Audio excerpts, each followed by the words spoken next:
So, take 4. So, hindi talaga ako yung sumasali sa mga, may mga title na yung, kunyari, sali ka para dumami yung followers mo or subscribers. No.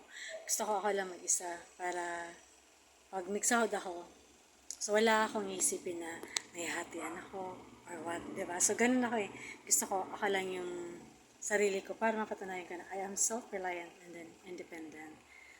So, ayoko yung makisama pa. Tapos, sariling siya po talaga.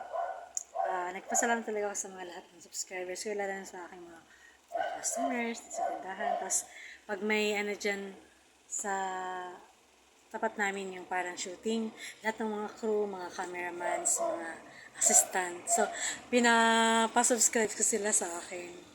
So, bihira lang talaga ang subscribers ko na online. Unless pag may mag-viral ako na, kunyari, may nag-viral ako na video, saka lang may nag-subscribe sa akin minsan. 9, 4. So, bihira lang yun. Mostly talaga actual. So, kaya yan. Tapos, diba sabi ko nga sa kanila, uy, pag sahod na ako, bibigyan ko kayo ng tig-100. Siyempre, tig-100 ako sa ang dami nila, no? So, kunyari, bibigyan mo sila. Kunyari, ang subscribers mo is 2,000. So, bibigyan mo sila ng tig-100.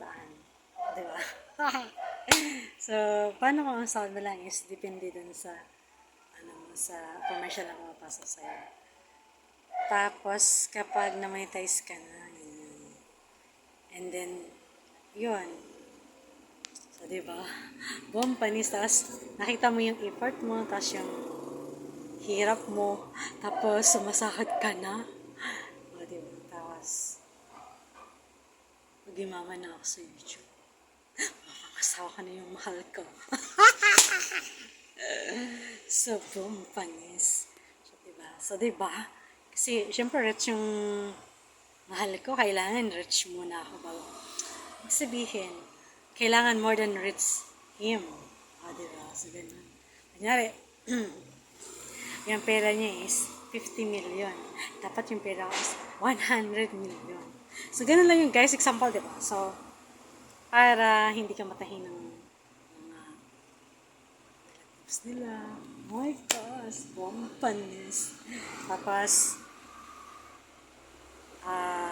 diba? Para mataas yung tingin sa'yo, diba? Kasi, syempre yung mahal ko high profile and then well-known na tao and then businessman. Tapos pag yumaman ako sa YouTube, secret, magpapakasal na kami ng mahal ko. In grande. Boom, panis. So, pero sabi ng mahal ko, ito lang talaga ang nasaktan ako sa sinabi niya na. Sabi niya doon na, kaya naglaylo talaga ako. And then, hindi ko na talaga siya hinabol dati. Pero, syempre, siya pa rin naman. Sabi niya sa akin. Antayin ko daw na siya yung magsabi sa akin na aasawahin niya ako. Hindi mula sa bibig ko. Oh my gosh. I was quiet. My tears is falling down like river. Overflowing talaga yun. Pero yun lang. Wala naman siyang sinabi sa akin na masasakit na salita. Maliban lang dun. So sinabi niya. Kasi ganun ako eh. So sobrang excited. Pero actually hindi naman talaga ako. So, ayaw pa niya. Ewan ko lang. Pero alam mo na mahal niya ako. Yeah, it's true. Alam ko yun. Di man niya sabihin. Pero, na-sense ko. So, yun lang. Diba? So, this is it na mo. Wow, yan. Thank you, God. All of these things in the name of Jesus Christ. Thank you. Yung angel niya sa buhay niya, na ako'y dumating sa buhay niya. So, nagpasalamat siya na namit niya ako. And me too. Is my brother, my whole life, and the whole time. Because he is my gentle and solitary, past deep connection, and gentleness forever. Thank you.